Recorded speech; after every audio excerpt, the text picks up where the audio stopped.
안녕하세요. 창문 두드리면 비가 옵니다. 새신랑이 이렇게 나와서 얼굴을 계속 보니까 꽃하고 너무 신선해서 참 이렇게 보기가 참 좋았습니다. 여러분 비 맞는 거 좋아하시나요? 좋아해요. 여전히? 우리 어렸을 때 비 많이 맞고 다녔어요. 그래요. 제가 비 맞는 걸 지금도 좋아합니다. 좀 비슷한 타입이신 것 같은데. 그래서 저는 웬만큼 비 오면 참 우산을 안 써서 아내가 저를 이해를 좀 못해가지고 비 올 때마다 당신은 맨날 이게 왜 안 쓰냐고, 이게 얼마나 나쁜 거냐고 막 그러면서 하는데 나쁜 것보다 좋은 게 더 많으니까. 정말 좋은 거는 식물들이 일반 우리 일반 지하수를 주거나 아니면 수돗물 주는 것보다 빗물을 맞으면 엄청 큽니다. 그 안에 뭐 질소가 더 들었는지 뭔지 모르지만 빗물 받으면요, 그 아팠던 그런 식물들이 이렇게 막 이렇게 살아나요. 희한하죠? 이 뭔가 하늘에서 뭔가 있었던 거죠. 뭔가 번쩍번쩍하면서 그 안에 영양분들이 나쁜 것도 있지만 사람한테는 좀 이렇게 특별히 머리 빠지신 분들은 조심하셔야 돼요. 저 어렸을 때는 이제 제가 한 달에 한 번 정도 목욕탕을 갔거든요. 그러니까 소나기가 오면 그때 신납니다. 온몸에 그냥 맞으면서 이제, 그리고 나서 집에 돌아와서 머리 감으면 이제 목욕이 되니까 아주 이렇게 신나는 그 소나기 놀이를 했고. 근데 빗물이요, 식물이 식물 얘기가 나와서 하는데, 물을 한꺼번에 많이 준다고 해서 그 물이 땅속에 스며든 게 아닙니다. 조금씩 오랜 시간 동안에 그 물이 땅에 떨어져야지 깊이 있게 들어갑니다. 그래서 비가 이렇게 쭉 오랜 시간 오는 게 되게 중요합니다. 우리가 하나님 말씀에 노출에 대한 부분들을 말씀을 드리려고 그런 거예요. 그러니까 주일에 한 번 이렇게 말씀을 노출하지만은 평상시에 말씀을 계속 이렇게 마음판에 우리 영혼에 이렇게 말씀을 이렇게 꾸준하게 깊게 하나님 말씀을 촉촉하게 하신 분들은 오히려 더 욕구가 있습니다. 왜냐하면 더 크고자 하는 욕구가 있으니까. 저희 옥수수를 심었는데 지금 한 3, 4m 크더라고요. 잘못 났죠. 키가 작고 열매가 커야 되는데 키만 큰데, 어쨌든 이렇게 촉촉한 비, 오랫동안 말씀을 이렇게 노출시키는 게 굉장히 중요한 것 같습니다. 오늘도 하나님의 말씀에 노출을 많이 하셔가지고 우리가 참 우리의 생명이 참 이렇게 시원함을, 그래서 맞지만 말고 마시기도 하시고요, 먹기도 하시면서 즐기시면 좋겠습니다. 오늘 말씀은요, 열왕기상 1장 1절부터 4절 말씀입니다. 열왕기 1장 1절부터 4절 말씀을 보시면요, 오늘은 저희 인생의 길을 하나님께서 어떻게 인도하시는가, 그런 하나님의 인생을 인도하시는 그 섭리, 그 부분에 대한 걸 말씀을 드리려고 합니다. 앞에서 말씀을 했듯이 저 사무엘 상과 하 말씀을 통해서 엘가나의 집안, 한나의 남편인 엘가나와 그리고 사무엘, 이 엘가나 집안과 엘리 집안을 비교를 하고 있죠. 사무엘은. 그러면서 이제 하나님을 존귀 여기고 하나님을 존중히 여기는 그 집안은, 그리고 하나님을 멸시하고 그리고 자녀들을 향해서 하나님을 존귀 여기는 것을 잘 가르치지 못한 집안이 어떻게 되는 것인가에 대해서 사무엘 상을 통해서 잘 봤습니다. 그리고 또 그 이후에 처음에는 하나님을 존귀 여기지만은 그 이후에 하나님을 멸시하는 그런 사울의 그런 모습, 그리고 다윗의 모습을 통해서 하나님을 존귀 여기는 자가 하나님 앞에서 얼마나 존귀함을 받는지, 그 부분에 대한 것들을 사무엘 상하를 통해서 말씀이 이렇게 쭉 읽어보시면 있습니다. 오늘은요, 이제 열왕기 상으로 이렇게 올라갑니다. 그래서 사무엘 하를 통해서 지난 시간에 다윗의 그런 폐륜적인 그런 모습들을 보게 됩니다. 잘 나가다가 가장 최절정에서 그가 이제 하나님을 멸시하고 나락으로 떨어지는 그런 다윗의 모습을 보게 되죠. 그리고 나서 그가 어떻게 회복하는가. 그래서 그의 말년에 어떻게 그의 삶의 매듭을 짓는가. 그리고 사도행전 20장 말씀을 통해서 또 다윗의 이제 마지막 3차 선교 여행을 이제 마무리하면서 그의 생애를 어떻게 하나님께서 그의 삶을 인도하시는가. 그러면 과연 우리는 과연 이 인생 행로를 어떻게 걸어야 될 것인가를 이 다윗과 그 다음에 사도 바울 그리고 저희의 삶을 함께 이렇게 깨워보면서 이렇게 말씀을 들으시면 좋겠습니다. 열왕기상 1장 1절부터 같이 읽어볼까요? 시작. 다윗 왕이 나이가 많아 늙으니 이불을 덮어도 따뜻하지 아니한지라. 그의 시종들이 왕께 아뢰되 우리 주 왕을 위하여 젊은 처녀 하나를 구하여 그로 왕을 받들어 모시게 하고 왕의 품에 누워 우리 주 왕으로 따뜻하게 하시게 하리이다 하고 이스라엘 사방 영토내에 아리따운 처녀를 구하던 중 수냄 여자 아비삭을 얻어 왕께 데려왔으니 이 처녀는 심히 아름다워 그가 왕을 받들어 시종들었으나 왕이 잠자리는 같이 하지 아니하니라. 다윗 왕도 이제 많이 늙었습니다. 양들의 목자였던 어린 시절을 보냈죠. 그 목자 생활을 하면서 그에게 오는 그런 짐승들, 곰들과 사자들을 막 이렇게 같이 싸우기도 하고 하면서 그의 육체적인 그런 내공도 길렀고 또 하나님을 경외하는 법도 그가 배웠던 것 같습니다. 그래서 사무엘을 통해서 그가 기름 부음을 받는 그런 일들이 생기죠. 근데 이런 젊은 시절을 지냈던 다윗이지만은 굉장히 많은 고생을 했죠. 그가 골리앗과 이걸 싸움도 하고 또 사울 왕의 그런 또 사랑을 받아가지고 그가 어느 정도의 자리에 올랐지만은 결국은 사울 왕의 그 질투심, 시기에 의해서 그런 사울 왕의 추격당하는 살인 수배를 받는 그런 인생이 돼버렸죠. 그래서 그런 굉장히 고생을 많이 했습니다. 막 미친 짓도 하고요, 막 침을 흘리면서 막 적군의 진지에 들어가서 그의 삶을 살기도 하고 그 사랑하는 그 요나단과의 그런 헤어짐도 있고 또 여러 아픔들을 그가 경험하죠. 근데 이제 결국은 어떻습니까? 이제는 이불을 덮어도 그의 온기를 유지할 수 없는 그런 건강 상태가 돼버렸고요. 그런 말년이 돼버렸습니다. 세상을 그 호통치고 호령하던 그 왕이었습니다.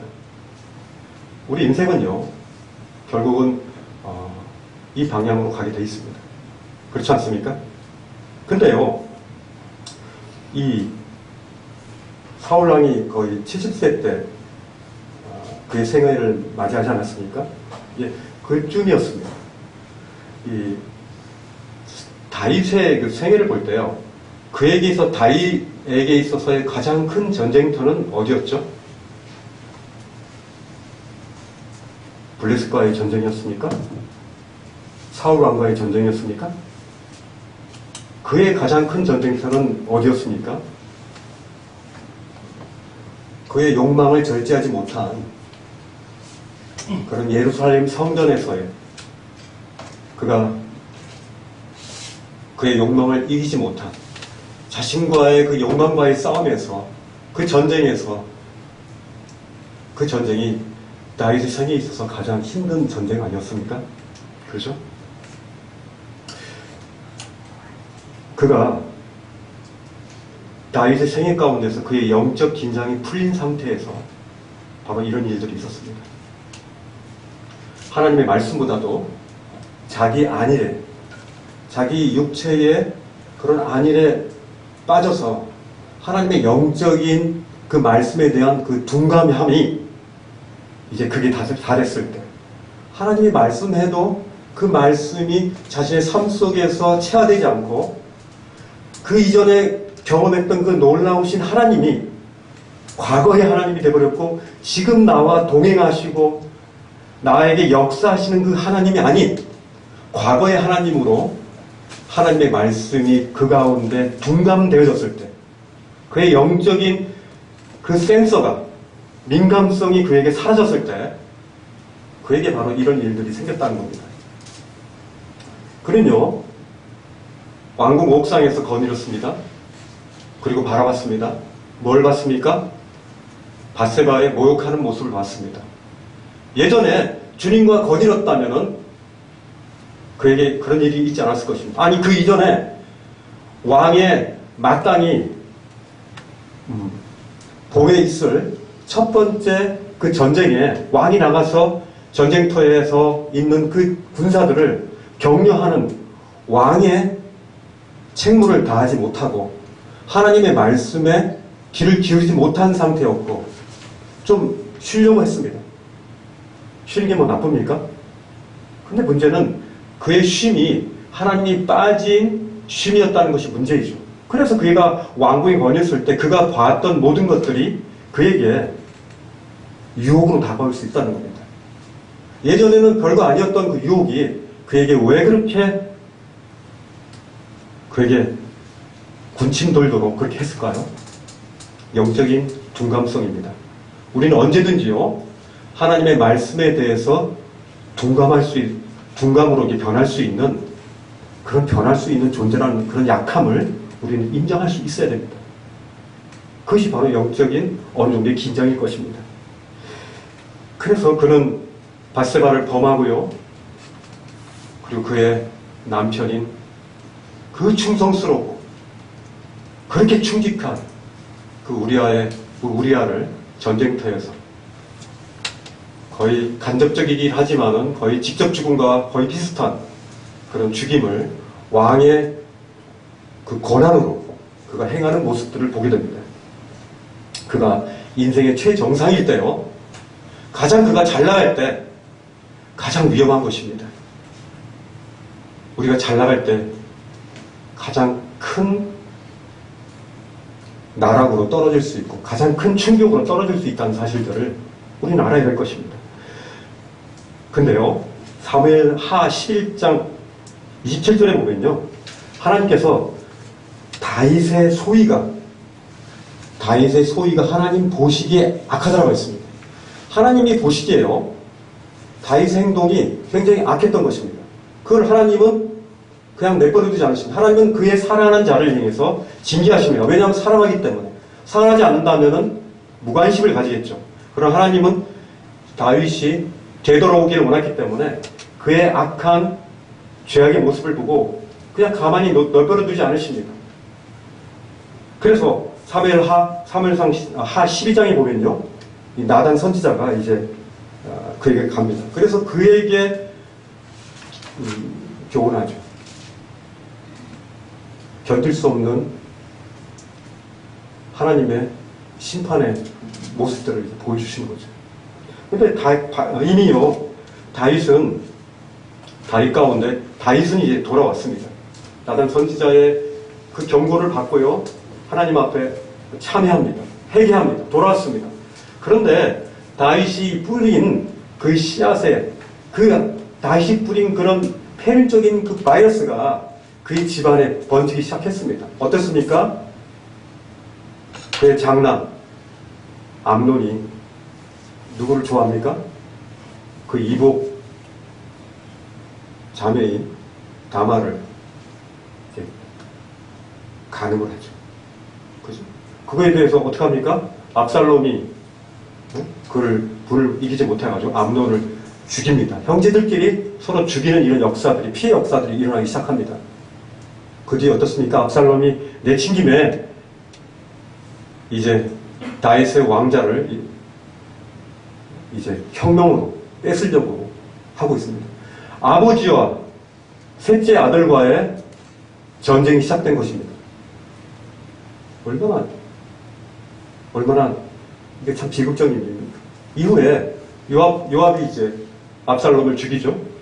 그때 많은 사람들은 기뻐하고 좋아했지만 다윗은 그렇지 않았습니다. 자신이 낳은 아들 압살롬아 하면서 그런 참으로 이렇게 견딜 수 없는 그런 슬픔에 애곡할 수밖에 없는 그런 처절한 그 인생의 막장 같은 그런 일들을 그가 경험하지 않습니까? 근데요, 이런 죄를 지었을 때 참 이 죄가 이렇게 유효성이 있는 것 같습니다. 죄를 범하면 우리가 하나님께로 돌아오는데요. 이 모습이 요한복음 8장에도 이 모습이 나타나지 않습니까? 요한복음 8장에도 가늠한 여자가 그 현장에 잡힙니다. 그래서 그 현장범이죠. 서기관과 이제 바리새인들이 기세등등하게 그 가늠한 여자를 예수님 앞에 데리고 옵니다. 그리고 나서 어떻게 할까? 이렇게 묻죠. 예수님이 땅에 글씨를 쓰시죠. 뭐라고 쓰십니까? 모릅니다. 저는 제 개인적으로 아주 순수하게 개인적인 생각은 바로 예수 그리스도의 사랑의 율법인 것 같습니다. 제 개인적인 겁니다. 이거는 뭐를 썼는지 모릅니다. 그러면서 누구든지 죄 없는 자가 이 여자를 돌로 치라고 얘기합니다. 많은 사람들이 한 사람 두 사람이 빠져나갑니다. 왜? 자신도 숨겼을 뿐이지, 은폐했을 뿐이지 동일한 간음의 죄들을 모두가 다 가지고 있기 때문에 그와 버금가는, 아니 그보다 더 감추었지만 그보다 더한 죄들이 그들 가운데 있기 때문입니다. 다 떠난 그 자리에 그 여인과 예수님만 남죠. 그 여인은 용서됐습니다. 누구도 나도 너를 정죄치 아니한다. 근데 너 갔을 때 이제 다시는 죄를 범하지 말라고 합니다. 이 여인은 이후에 죄를 범했을까요? 죄를 범하지 않았을까요? 모릅니다. 근데 예수님은 죄를 범하지 말라고 하십니다. 이 여인이 간음의 죄를 범할 때 거기에 넘어갔죠. 그리고 나서 그 사실들을 본 그 사람들이 이 여인에 대해서 판단한 그 판단에 눈길을 피하기 쉽지 않았을 것입니다. 이 죄의 유효성이 있습니다. 우리가 죄를 짓고요, 그것이 드러나버리면요, 많은 사람들에게 있어서 또 자기 자신이 다른 사람이 나를 그렇게 판단하고 있다는 그 정죄감 가운데 견딜 수가 없는 것입니다. 그러나 주님은요, 결코 정죄하지 아니한다고 했습니다. 우리는요, 결코 정죄할 이유가 없습니다. 왜냐하면 주님, 그런 정죄받을 우리를 주님이 용서하셨기 때문에. 우리는 100달란트 용서받은 자입니다. 그죠? 그래서 몇 데나리온 용서 못할 이유가 없는 거죠. 우리는 그렇게 용서받은 자이기 때문에 정죄할 이유는 없지만은 죄의 이 유효성, 죄의 꼬리들이, 죄의 이 잔재물들이 우리 가운데, 우리 자신은 돌아왔지만 주변의 그 연약한 사람들을 통해서 여전히 그것들이 있다. 그리고 내 자신의 자아의 그런 상처들이 여전히 있다는 것들은 부인할 수 없습니다. 그렇기 때문에 우리는 죄에 대해서 굉장히 조심해야 되는 겁니다. 한 방이면 끝납니다. 그죠? 이 사회적인 죄 같은 경우는 정말 한 방이면 끝납니다.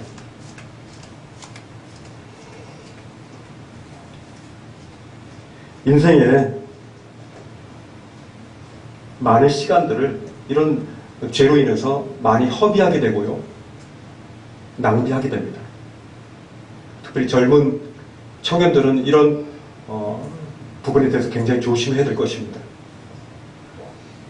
다시 열왕기상 1장을 보시면요, 이 1장을 보시면은 다윗 왕이 나이가 많이 늙어가지고 이제 이불을 덮어도 따뜻하지 않다. 온도 조절이 안 되는 거죠. 이제 늙은 다윗 왕을 위해서요, 수넴 여자 아비삭을 데려옵니다. 그죠? 근데 이 여자의 역할은 뭡니까? 침상이 들어와서 온도 조절이 안 되는 다윗 왕의 곁에서 같이 자는 겁니다. 우리 조선시대 때도 이런 동첩이라는 이런 제도가 있었잖아요. 부자들이 이제 어린, 열이 많은 그 여자애를 데려다가 그 몸을 이렇게 녹이는 이런 일이었어요. 이거는 왕으로서의 합법적인 절차에 의해서 할 수 있는 겁니다. 그 신하들이 충성스럽게 그렇게 한 거죠. 근데요, 이 아비삭이라는 이 수렘 여인은 이 말씀으로는 굉장히 뛰어난 미모를 가졌다고 했습니다. 그 몇 번이나 강조하고 있어요. 뛰어난 미모를. 굉장히 아름다웠던 것 같습니다. 근데 이 다윗은요, 이 뛰어난 미모를 지닌 이 처녀, 원래 자신의 이불 속으로 들어와서 함께 자할 수 있는 이 처녀를 잠자리를 같이 하지 않았습니다. 이 부분이 되게 특이하지 않습니까? 이건 사무엘 상하와 열왕기하 2장까지 연결되는 다윗의 생애에서 마지막 그의 삶의 매듭이 어떠한 삶의 매듭이 되어졌는가에 대해서 아주 구체적으로 열거되어 있는 부분이기도 합니다. 그렇지 않습니까? 자신의 인생의 최고의 절정기 때 자신의 권력을 이용해서 자신의 부하, 부인인 밧세바를 그 탐욕의 눈으로 침을 흘리면서 보던 그 다윗 왕과 완전히 대조가 되지 않습니까? 그는 나단 선지자를 통해서 또 하나님 말씀을 통해서 철저한 회개의 삶을 한 것입니다. 그죠? 이제 하나님 앞에서 겸손하게 자신의 야망과 권력을 하나님 앞에 이양한 것입니다. 그죠? 이제는 자신의 야망과 권력을 하나님 앞에 이제 그치고 일어나는 자신의 그런 욕망들을 하나님 말씀으로 충분히 절제할 수 있는 그런 의연한 다윗의 모습들을 우리는 볼 수 있는 것입니다. 로마서 8장 28절을 보시죠. 로마서 8장 28절을 보시면요. 8장 28절을 보시면 같이 한번 읽어보겠습니다. 시작. 우리가 알거니와 하나님을 사랑하는 자 곧 그의 뜻대로 부르심을 입은 자들에게는 모든 것이 합력하여 선을 이루느니라. 비록요 다윗이 비록 심각한 죄를 범하고 그런 고통을 당하고 그랬을지라도 그는 돌아왔습니다. 그리고 다시금 하나님을 신뢰하고 하나님 앞에 완전히 부복한 다윗의 말년의 모습을 볼 수 있는 겁니다. 그는요 예전에 그 상처를 부려잡고 그의 상처를 부여잡고 계속 정죄하는 그런 삶을 살지 않았다는 거죠. 하나님 앞에 자유함으로 살았습니다. 이 사도 바울도요 예수 그리스도를 만나기 전에 그가 어땠습니까? 예수 그리스도를 전하는 자들을 핍박했습니다. 심지어 예수 그리스도를 전하던 그 스데반을 돌로 쳐 죽이는 그것들을 주관을 했습니다. 그죠? 그리고 옷을 맞고요. 그것을 묵인하고 그리고 나서 이 다메섹으로 이제 더 그리스도인들을 더 많이 잡으려고 이제 가는 도중이었습니다. 근데요, 그런 사도 바울이 변화되고 나서도 사도 바울의 그 이전에 그런 그 유명한 그 라비 가말리엘의 그 수제자지 않습니까? 그가 이제 배웠던 유대교와 그런 랍비로부터 배운 그런 여러 지혜들 이런 모든 것들을 하나님은 그가 사도가 되었을 때 그 모든 것들을 사용하시는 또 하나님을 보게 됩니다. 모든 것이 협력하여 모든 것이 가운데 그런 것까지도 사도 바울은요 자신의 그런 모든 것들이 배설물 같다고 했습니다. 근데 그런 부분도 하나님이 사용하시는 거예요. 그렇죠? 우리가 가진 그런 상처 하나님 보시기에 내 자신도 보기에는 잊어버리고 싶은 과거 이런 모든 부분들도요 그 모든 것이 합력해서 선을 이루시는 하나님의 그런 놀라우신 그런 섭리를 우리는 보게 된 것입니다. 다윗도 그렇고요. 사도 바울의 믿기 전의 그런 삶도 그렇고요. 그러나 어쨌든 그 이후에 발견한 그 놀라운 생명의 광채는 비교가 될 수는 없겠죠. 예레미야 10장 23절을 보시면요. 같이 한번 읽어보겠습니다. 시작. 여호와여 내가 알거니와 사람의 길이 자신에게 있지 아니하니 걸음을 지도하니 걷는 자에게 있지 아니하니라. 예레미야는요 우리 인생의 길을 아무도 모른다는 거예요. 우리가 언제 태어나고요 언제 죽을지 압니까? 아무도 모릅니다. 그리고 언제 우리가 병이 들지 또 누구를 만날지 우리는 잘 모르는 겁니다. 우리 인생에 누구를 만나고 어떤 일들이 생기고 발생하고 이런 모든 타이밍에 대한 것은 우린 다 모릅니다. 걸음을 지도하고 걸음을 안내하는 오직 하나님만이 아신다는 겁니다. 마치 한 번도 가보지 않은 그런 여행지에 왔을 때요. 누구를 따라가야 됩니까? 가이드를 따라가야 되죠. 그리고 아이라면은 그 부모님의 손을 잡아야 되죠. 스스로가 가봤자요. 그 갔던 길을 다시 돌아올 뿐이고 헤매일 뿐입니다. 우리 길을 인도하시는 이는 오직 하나님이십니다. 우리가 다른 어떤 요소들이 어떤 이 세상에 괜찮은 어떤 철학, 괜찮은 어떤 사상 이런 것들이 우리를 안내할 거라고 믿어서는 안 됩니다. 오직 하나님의 말씀만이, 하나님의 인도하심, 하나님의 빛만이 우리를 안내할 수 있습니다. 우리의 등불이 되시는 것이죠.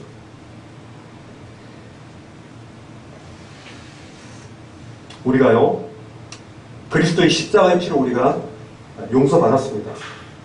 그리고 이제 예수 그리스도 안에서요,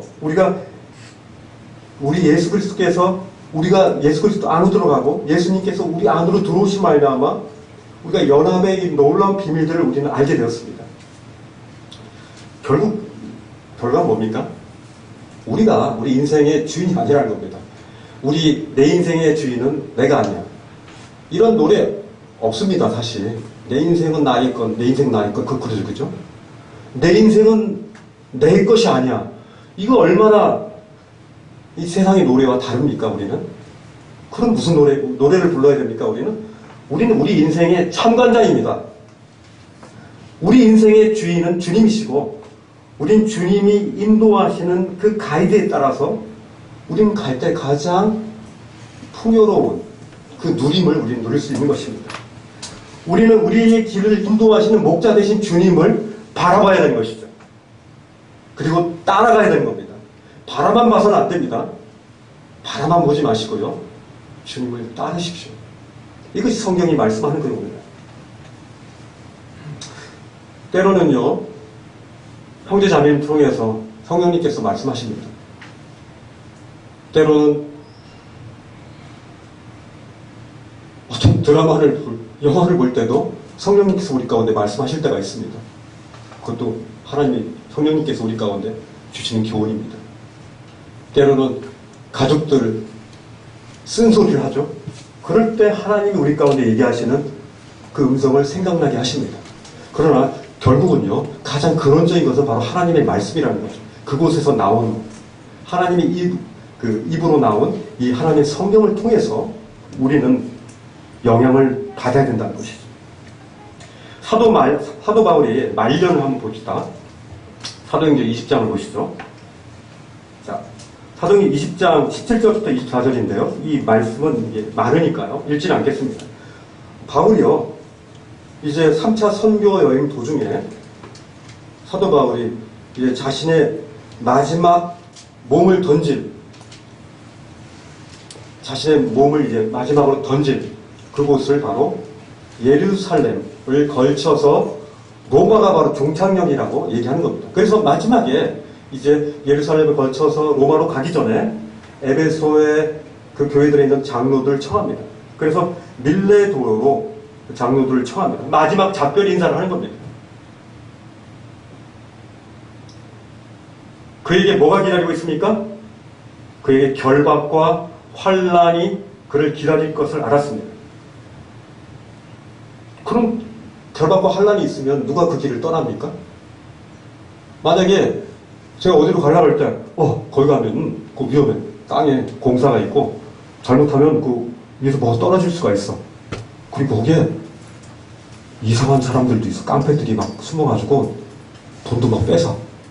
그럼 제가 그 길을 가겠습니까? 그런데 사도 바울은 희한하게도 자신에게 이 결박, 그 다음에 환란, 이것이 자신을 기다린다고 했는데 간다는 거예요. 저 같으면 그것을 미리 알았으면은 이건 주님이 막으시는 겁니다. 이거는 주님의 뜻이 아니고요. 주님의 다른 길을 인도하신 겁니다. 라고 그렇게 인식할 터인데 사도 바울의 태도는 그렇지 않았습니다. 그죠? 주님이 저를 막으시는군요라고 그렇게 말하지 않고요. 뭐라고 합니까? 여기 보면 내가 달려갈 길과 주 예수께 받은 사명, 곧 하나님의 은혜의 복음을 전하는 일을 마치려 하면은 나의 생명을 조금도 귀한 것으로 여기지 않는다. 그죠? 이게 바로 사도 바울의 달려갈 길이라는 거죠. 저와 여러분은 지금 어디로 가고 계십니까? 어디로 가고 계십니까? 말씀을 준비하면서 난 지금 어디로 가고 있지? 그 방향성에 대해서 한번 생각하게 됐습니다. 깊이 생각했습니다. 이 말씀을 이게 담대함이 없네. 과연 나는 어디로 가고 있지? 우리가 각자 가고 있는 인생의 여정길이 주님이 부르신 그 길임을 어떻게 확신할 수 있을까? 좋은 질문이지 않습니까? 불편한 질문이기도 하지만 그러나 이 질문은 우리 가운데 꼭 있어야 될 질문이라고 생각됩니다. 사도전요 바울이 이런 사명을 받고 목숨을 다하여 복음의 이 놀라운 복음을 전하기 위해서 그의 생명을 아끼지 않았다라고, 그렇기 때문에 우리도 그렇게 하자라고 얘기하고 싶은 마음은 없습니다. 왜요? 사도 바울은 우리하고 다른 사람, 달라요. 그는 이미 준비된 그릇이었습니다. 준비되지 않았으면 하나님은 그런 일들 시키지 않습니다. 걱정하지 마십시오. 아프리카, 예전에 저 선교사 되는 아프리카, 준비되지 않은 사람, 사수들은 쏠 수가 없습니다. 바울은요, 준비된 그릇이었기 때문에 이런 생명의 사명을 감당할 수 있었다는 것입니다. 하나님이 어떤 사명을 내리실 때요, 그것에 적합한 사람임을 아시고 그리고 나서 그 임무를 맡기시다는 것입니다.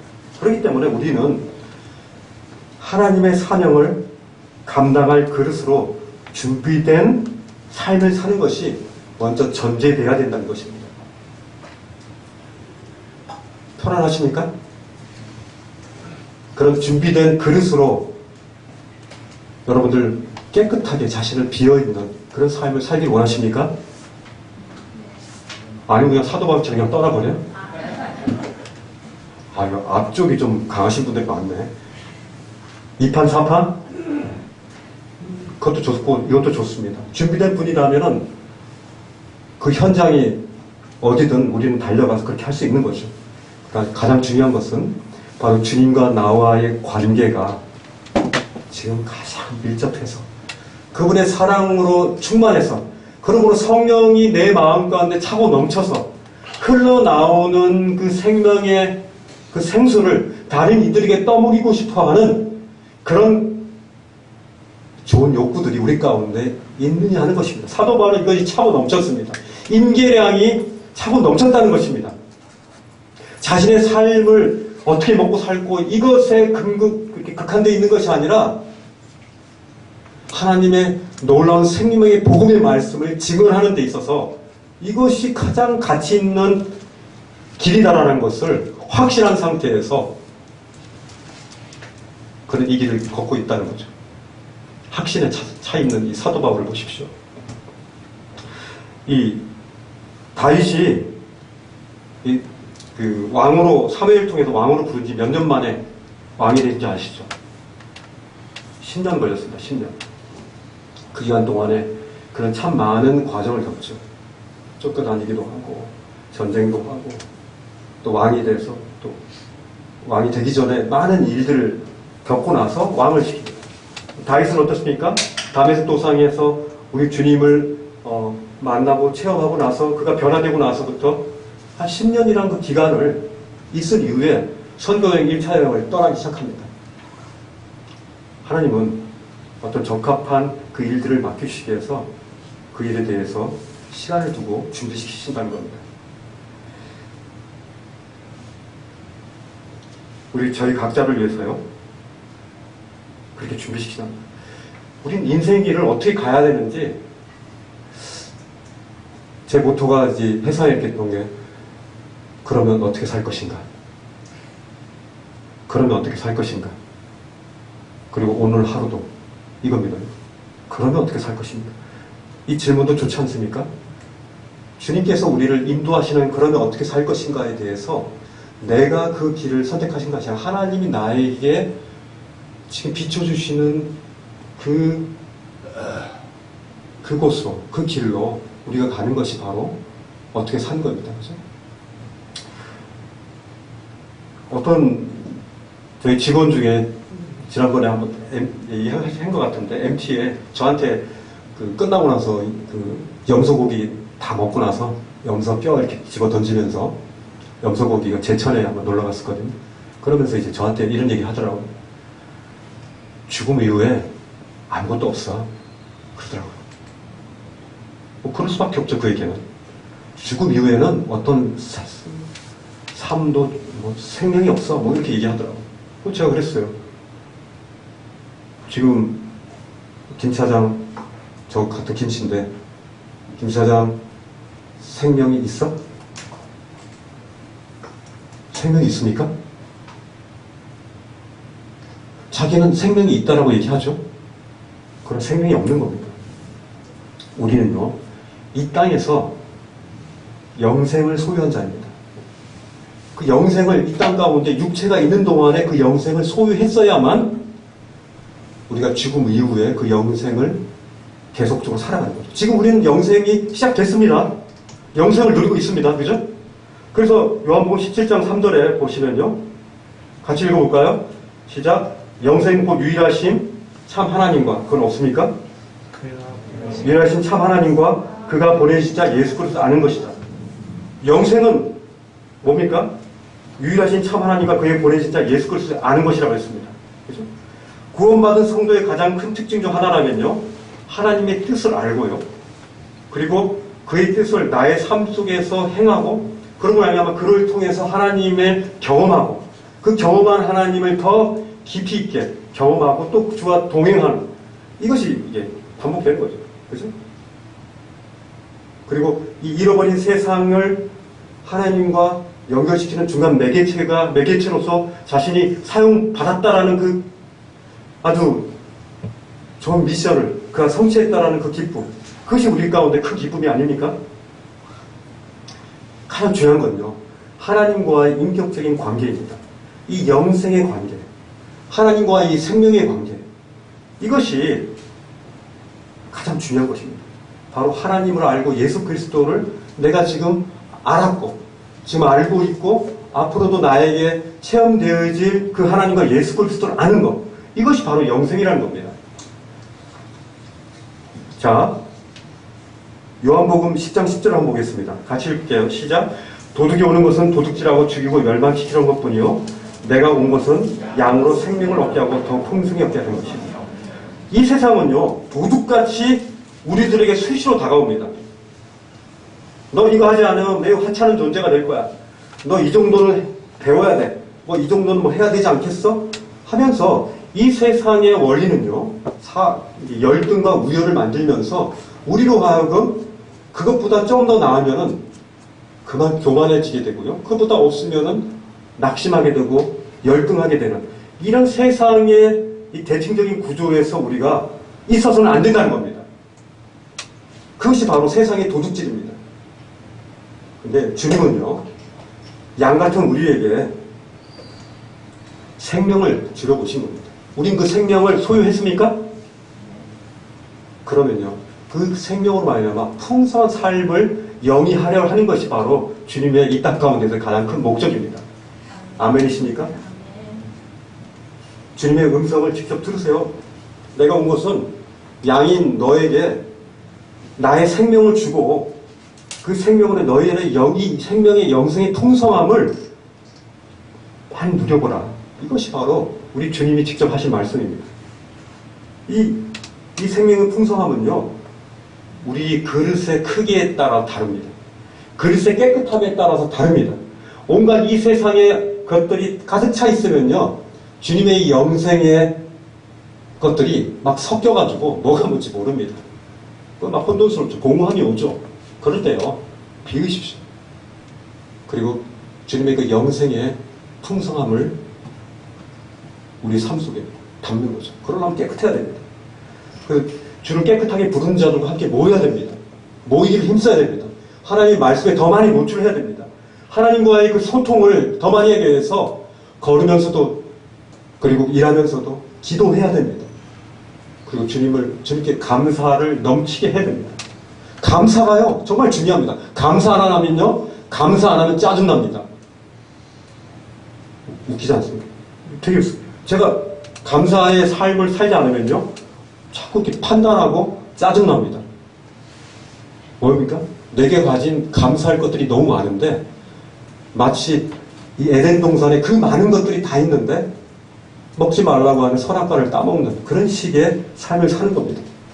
그 많은 풍성함을 누리지 못하고 선악을 내가 선택하는 거죠.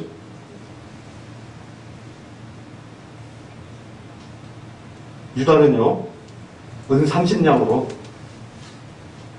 주님을 이렇게 맞바꾸죠. 그리고 그가 이제 그의 생애를 마감합니다. 자살합니다. 그리고 나서 그는 퇴장합니다. 사도 바울은 어떻습니까? 그에 비해서 사도 바울은 이 그리스도의 그 사랑의 은혜로 인해서요 환난과 결박이 기다리는 그 예루살렘과 그 로마의 종착지로 그런 달려갑니다. 그게 지하 감옥일 수도 있고요. 참 힘든 기간일 수 있는데 우리가 세상이 이해할 수 없는 그런 퇴장입니다. 다윗도요 마지막 길에서 이렇게 얘기합니다. 열왕기상 2장에 보면요 솔로몬에게 이런 유언을 합니다. 다윗지는 않겠습니다. 다윗 죽을 날이 임박하매 그의 아들 솔로몬에게 명령하이르되 내가 이제 세상 모든 사람이 가는 길로 가게 되었노니 너는 힘써 대장부가 되고, 그리고 밑에는 하나님의 말씀을 지키라는 겁니다. 그럴 때 네가 형통할지라 이렇게 말씀하고 있습니다. 구약시대 때를 살았던 다윗에게 있어서 그의 평생에 함께 하셨던 그 하나님의 말씀, 하나님의 말씀을 존귀 여기고 존중하라는 것이 바로 다윗의 유언입니다. 여러분도 이런 유언 남기고 싶지 않습니까? 간음에다가 또 살인에다가 의도적인 그런 알면서 지은 이런 죄를 저질렀던 다윗이 그냥 좌절하지 않고요. 그래도 하나님의 말씀에 노출해서 그가 하나님 앞에 부복하고 그가 하나님 앞에서 울부짖는 그런 모습들을 우리 말씀 가운데 보게 됩니다. 시편 51편을 보십시오. 시편 51편에 보면요. 같이 한번 빨리 읽어볼까요? 시작. 하나님이여 주의 인자를 따라 내게 은혜를 베푸시며 주의 많은 긍휼을 따라 내 죄악을 지우소서. 나의 죄악을 맑게 씻으시며 나의 죄를 깨끗이 제하소서. 물은 나는 내 죄가라오니 내 죄가 항상 내 앞에 있습니다. 그러면서요. 시편 51편 10절에 보면요. 하나님이여 내 속에 정한 마음, 깨끗한 마음을 창조하시고 내 안에 정직한 영을 새롭게 하소서. 나를 주 앞에서 쫓아내지 마시며 주의 성령을 내게 거두지 마소서. 주의 구원의 즐거움을 내게 회복시켜 주시고 자원하는 심령을 주사 나를 붙드소서. 성도가 우리 다 이제 퇴장하죠. 죽음으로. 우리 젊은 세대들과 딱 하고 우리 아들, 딸 날기고 우리는 퇴장할 것입니다. 그때요 우리는 소망이 있습니다. 주님과 얼굴과 얼굴을 맞닿을 수 있는 그런 생명으로 우리 바뀔 것입니다. 그런 출발이 되니까 우리까지 소망이 있죠. 그렇다고 젊었다고 방심하면 안 됩니다. 우리에게 언제 우리에게 죽음이 올지 모릅니다. 젊을지라도 오히려 노년의 분들보다 더 빨리 퇴장할 수 있습니다. 그렇기 때문에요. 제가 말씀드리는 오늘 이제 결론을 맺어야 되는데요. 세상의 소리에 이제 우리는 둔감할 필요가 있습니다. 조금만 더 둔감하시죠. 그래서 그 세상에 둔감해 되어진 그 시간에 좀 더 많은 시간을 주님과 함께 했으면 좋겠습니다. 말씀을 더 많이 읽고요. 기도하고요. 찬양하고 감사하고 더 많이 모이고 이것이 바로 우리가 이 땅에서 걸어가면서 주님과 동행하는 데 있어서 이런 부분들이 가장 큰 도움을 주는 겁니다. 이 생명 되신 주님이요, 지금 이 순간에도 우리 삶의 여정 속에서 함께 하실 것입니다. 그리고 우리의 퇴장되는 그 죽음의 순간에도 주님은 우리와 함께 하실 것입니다. 바울처럼요, 주님의 그 사랑의 메이면요, 그렇게 바울처럼 우리도 준비된 그릇이 되면요,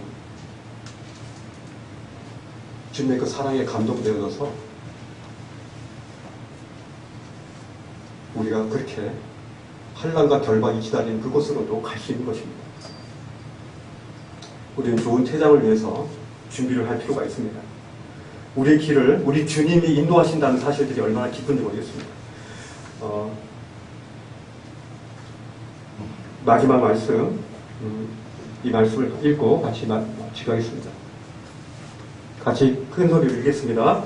시작. 주 구원의 기쁨을 내게 회복시켜 주시고 자원한 심령을 주사 나를 붙드소서. 이 구원의 즐거움, 이것을 내게 회복시켜 주십시오라고 기도할 필요가 있습니다. 그리고 제 마음 가운데 정말 자원하는 마음, 사도 바울과 같이 결박과 환난이 있고 또 그것이 내게 불리한 조건이 있고 그럴지라도 내 마음 가운데 자원하는 심령을 달라고 주님 앞에 기도할 필요가 있습니다. 그 날마다 주님과의 그 친밀함, 그 인격적인 그 만남들을 계속 기도로 말씀으로 하실 때, 그때 하나님의 우리에게 인도하시는 그 인도하심을 우리는 항상 주시하면서 느끼면서 이 땅을 걸어갈 수 있을 것입니다.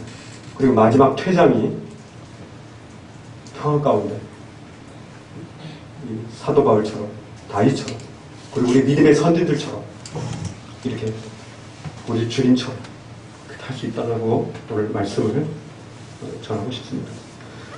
기도하고 오늘 마치도록 하겠습니다.